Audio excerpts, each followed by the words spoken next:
আজকে আমরা একটি সেন্ট্রাল গভর্নমেন্টের বিজ্ঞপ্তি নিয়ে আলোচনা করতে চলেছি, যেখানে ইসিএইচএস এর তরফ থেকে বিভিন্ন পোস্টে কিন্তু নিয়োগ করা হচ্ছে এবং প্রথমে এটি কন্ট্রাকচুয়াল বেসিসে নিয়োগ করা হবে, পরবর্তীতে আপনাদের কিন্তু এখানে রিনিউ করা হবে সেই প্রজেক্টটিকে, সেটাই এখানে বলে দিয়েছে। তার পাশাপাশি এখানে আপনারা কোন কোন পোস্টগুলির জন্য আবেদন করতে পারছেন সেটা জানতে হলে অবশ্যই ভিডিওটিকে একদমই স্কিপ না করে সম্পূর্ণ শেষ পর্যন্ত দেখতে হবে। যেরকম আপনারা দেখতে পাচ্ছেন, প্রথমেই আমরা সেই অফিসিয়াল নোটিশেই রয়েছি, যেখানে প্রথম পোস্ট রয়েছে ওআইসি পলিক্লিনিক, বেসিক কোয়ালিফিকেশন বলেছে graduate, 100% reservation for retired service, এটা কিন্তু রিটায়ার্ড সার্ভিস প্রার্থীদের জন্য রয়েছে, সেটা উল্লেখ করে দিয়েছে। পরবর্তী পোস্টে যাব, যেখানে মেডিকেল স্পেশালিস্ট জন্য নিয়োগ করা হচ্ছে, basic qualification MD MS, speciality concern, work experience 3 ইয়ার্সের থাকলে আবেদন করা যাবে। এখানে 1,30,000 টাকা আপনারা বেতন পাবেন। পরবর্তী পোস্ট রয়েছে গাইনোকোলজিস্টের জন্য, যেখানে সেম ক্যাটাগরির যে কোয়ালিফিকেশান সেটা চাওয়া হয়েছে, অর্থাৎ MD MS, speciality concern, DNB, working experience এখানেও 3 ইয়ার্স বলা হয়েছে, যেখানেও স্যালারি সেম থাকছে। পরবর্তীতে মেডিকেল অফিসারের জন্য এমবিবিএস প্লাস 3 ইয়ার্সের ওয়ার্কিং এক্সপিরিয়েন্স থাকতে হবে আফটার ইন্টার্নশিপ।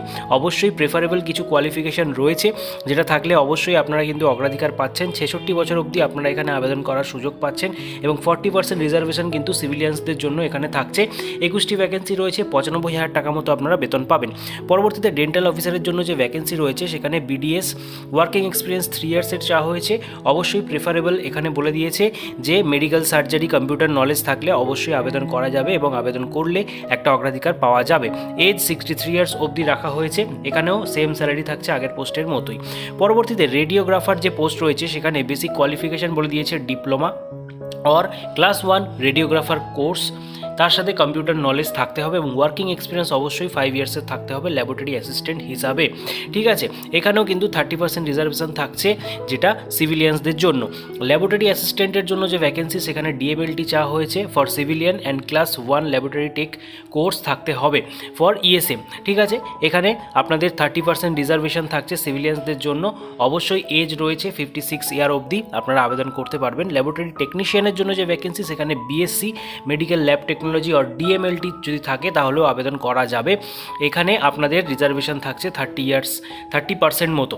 ঠিক আছে, তারপরে রয়েছে ফিজিওথেরাপিস্টের ভ্যাকেন্সি, বেসিক কোয়ালিফিকেশান এখানে ডিপ্লোমা চাওয়া হয়েছে, ক্লাস 1 ফিজিওথেরাপি কোর্স, এছাড়া কম্পিউটার ওয়ার্কিং এক্সপিরিয়েন্স থাকতে হবে এবং 5 ইয়ার্সের এক্সপিরিয়েন্স থাকলে তবেই আবেদন করা যাবে। 30% রিজার্ভেশন এখানেও রয়েছে। ফার্মাসিস্টের যে ভ্যাকেন্সি, বি ফার্মা থাকতে হবে 10+2 সহ, যেখানে ফিজিক্স, কেমিস্ট্রি অ্যান্ড ম্যাথামেটিক্স আপনাদের মেন সাবজেক্ট হিসাবে থাকতে হবে। তার সাথে ওয়ার্কিং এক্সপিরিয়েন্স 3 ইয়ার্স থাকলে অবশ্যই আবেদন করা যাবে। এখানে সিভিলিয়ানরাও আবেদন করতে পারছে, 30% রিজার্ভেশন তাদের জন্য থাকছে এবং এজ লিমিট 56 ইয়ার অবধি থাকছে। এটা কিন্তু খুবই একটা দারুণ অপরচুনিটি। তারপরে রয়েছে নার্সিং অ্যাসিস্ট্যান্টের ভ্যাকেন্সি, যেখানে basic qualification BSc nursing or GNM diploma থাকলে আপনারা আবেদন করতে পারবেন। যে সমস্ত বিএসসি নার্সিং কিংবা জিএনএমের প্রার্থীরা রয়েছেন, কিন্তু আপনাদের ওয়ার্কিং এক্সপিরিয়েন্স এখানে 5 ইয়ার্সের চাওয়া হয়েছে এবং কম্পিউটার ওয়ার্কিং নলেজ থাকতে হবে। এটা অবশ্যই প্রেফারেবলের মধ্যে থাকলে অবশ্যই আপনারা অগ্রাধিকার পাবেন।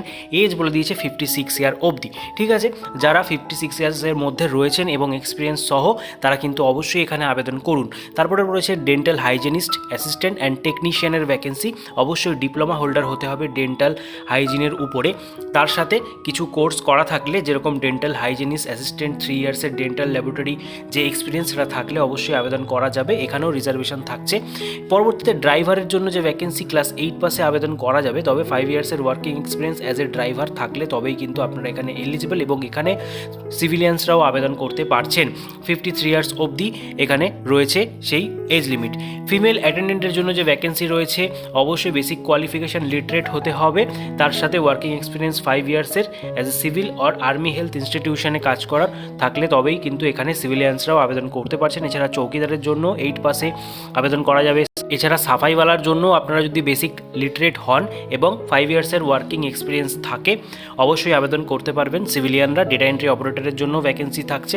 তো সব মিলিয়ে কিন্তু এখানে যে সমস্ত ভ্যাকেন্সিগুলি বেরিয়ে এসছে, এগুলি প্রথমে কন্ট্রাকচুয়াল হলেও পরবর্তীতে আপনাদের মেয়াদ সীমা বাড়িয়ে দেওয়া হবে। এছাড়া সর্বশেষ দুটি পোস্ট দেখে নিন, যেখানে ক্লার্কের জন্য গ্র্যাজুয়েট পোস্টে এবং পিওনের জন্য 8 পাসে আপনারা আবেদন করতে পারবেন 53 ইয়ার্স অবধি যদি বয়স থাকে, এবং সিভিলিয়ানসদের জন্য এখানেও ভ্যাকেন্সি রয়েছে। ঠিক আছে, এই হচ্ছে সম্পূর্ণ পোস্ট যেই ডিপার্টমেন্টগুলিতে নিয়োগ করা হচ্ছে এবং সমস্ত পোস্টগুলির ক্ষেত্রেই আপনারা দেখলেন মিনিমাম 3 থেকে 5 ইয়ার্সের এক্সপিরিয়েন্স কিন্তু বাধ্যতামূলক। তাই অবশ্যই এটা খেয়াল রাখবেন। এবং তার পাশাপাশি আপনারা এখানে কিভাবে আবেদন করবেন তার জন্য সমস্ত স্টেপ কিন্তু এখানে বলে দেওয়া রয়েছে। আপনাদের অনলাইনের মাধ্যমে কিভাবে স্টেপ বাই স্টেপ আবেদন করতে হবে তার সম্পূর্ণ লিঙ্ক এখানে দিয়ে দিয়েছে। এই অফিসিয়াল ওয়েবসাইটের মাধ্যমেই কেবলমাত্র কিন্তু আবেদন করতে হবে, যেখানে সমস্ত ডকুমেন্টগুলিকে পিডিএফ করে 20 জানুয়ারির মধ্যে আপনাদের এই যে অ্যাড্রেস রয়েছে এই অ্যাড্রেসে পাঠিয়ে দিতে হবে। এছাড়া ডেট, টাইম, ভেন্যু, ইন্টারভিউর জন্য কবে থাকছে সেটাও আপনারা এই অফিসিয়াল ওয়েবসাইট থেকেই জানতে পারবেন, সেরকমটাই কিন্তু এখানে উল্লেখ করা রয়েছে। ঠিক আছে, এবং সম্পূর্ণ অ্যাডভার্টাইজমেন্টের লিঙ্ক যদি আপনারা পেতে চান সেক্ষেত্রেও আপনারা এই অফিসিয়াল ওয়েবসাইট থেকে ডাউনলোড করে নিতে পারেন, কিংবা আমাদের টেলিগ্রাম গ্রুপে যুক্ত হয়ে যান, সেখান থেকেও আপনারা এই সম্পূর্ণ লিঙ্ক পিডিএফের ডাউনলোড করে নিয়ে ভালোভাবে পড়ে নিয়ে আবেদন করতে পারবেন। তাছাড়া এখানে আরও একটি গুরুত্বপূর্ণ তথ্য বলে দিয়েছে, যেটা সমস্ত ক্যান্ডিডেটের জন্যই সেম থাকবে।